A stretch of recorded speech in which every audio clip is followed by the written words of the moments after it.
Hi friends, welcome మన ఉమ్మడి వంటల ఛానల్కి.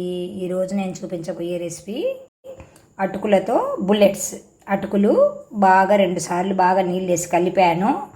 దాన్ని తీసి ఇందులో వేసుకున్నాను. గట్టిగా నీళ్లు ఇలా గట్టిగా పిండేసి ఇక్కడ వేసుకోవాలి.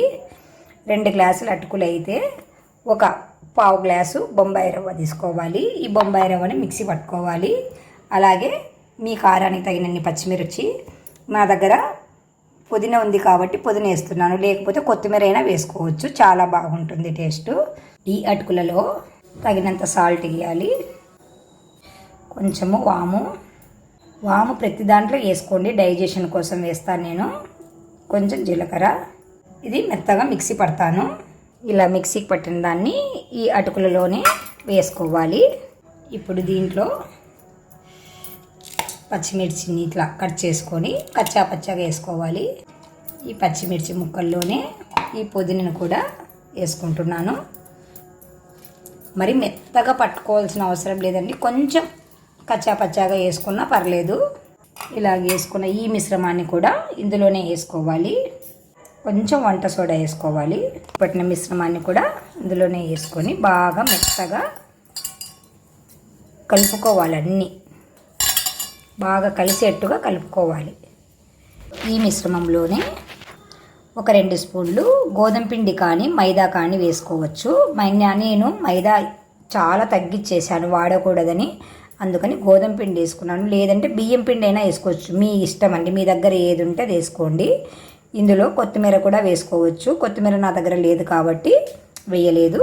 ఇప్పుడు నీళ్ళు ఎక్కువ పట్టవు. కొంచెం ఇలా చేతిలో వేసుకొని మనం చిలకరించుకొని ఇలా వేసుకొని కలుపుకోవాలి. నీళ్ళు ఎక్కువ వేసుకోకండి, జోరుగా అయిపోతుంది. కాబట్టి కొంచెమే జాగ్రత్తగా చూసుకొని ఇది కలుపుకోవాలి. పిండిని కొద్దిగా తీసుకొని ఇట్లా బుల్లెట్లలాగా చేసుకొని మనము ఇలా ప్లేట్లో పెట్టుకోవాలి. నేను ఆయిల్ పోసి వేడి చేసి పెట్టుకున్నాను. ఇప్పుడు ఇందులో 1 బై 1 వేసుకోవాలి. మీరు ఏవైనా ఆయిల్లో వేసినప్పుడు వెంటనే కలపకండి, 1 నిమిషం ఆగాక కలపండి, లేదంటే చిరిగిపోతాయి. గోల్డెన్ బ్రౌన్ కలర్ వచ్చేంత వరకు వేయించుకోవాలి. ఇప్పుడు కలుపుదాం. కొంచెం సిమ్లో పెట్టుకొని కాల్చుకోవాలి. చాలా టేస్టీగా ఉంటాయి. పిల్లలకు మనము స్కూల్ నుంచి వచ్చేసరికి త్వరగా అయ్యే రెసిపీ అండి ఇది. తప్పకుండా ట్రై చేసి పెట్టండి ఫ్రెండ్స్. ఇంకా తీసేసుకొని సర్వ్ చేసుకోవడం ఫ్రెండ్స్. మనము పుదీనా పచ్చిమిర్చి వేసాం కాబట్టి ఇలా కలర్ వస్తాయి.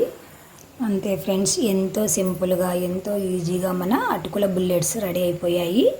వీటిని మనము టమాటా కెచప్తో కానీ లేదు అంటే ఏదైనా పచ్చడితో కానీ తింటే చాలా సూపర్గా ఉంటాయి ఫ్రెండ్స్. Bye friends.